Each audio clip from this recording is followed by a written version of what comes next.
va apporter un droit de réponse concernant l'article que M. Pierrot Dupuis a mis en ligne sur la page Info 974 hier soir. Donc M.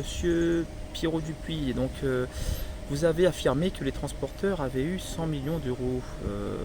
Monsieur Pierrot Dupuis, vous n'êtes pas sans savoir d'une part que ce n'est pas les transporteurs qui avaient eu l'appel d'offres, mais le groupement GTOIS BTPC Vinci, et que par ce fait, nous sommes uniquement des sous-traitants. Donc je vous explique comment ça se passe. GTOIS généralement répond aux alentours de 30 € la tonne livrée, et donc pas le kilomètre réalisé, hein, c'est en tonnes livrées, parce qu'on les paye en tonnes livrées, et on va dire que sur 30 € on nous donne 10 €. Donc avant de donner des faux chiffres pour faire le buzz, il faut se renseigner comme vous le savez très très bien.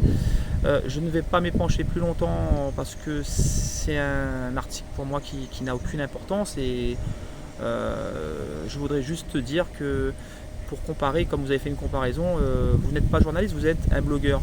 Donc vous voyez, c'est pas pour autant que je vous réponds pas et que je vous boycotte, non, au contraire. J'ai toujours bien fonctionné avec votre équipe et ça continuera. Je ne vais pas mettre tout le monde dans le même panier, mais la prochaine fois, vérifiez bien vos chiffres. Et le viaduc qui a été demandé par Madame Bello au passage, il ne reste pas 5 km 4, mais 2 km 400. Donc pareil, il faut revoir les chiffres.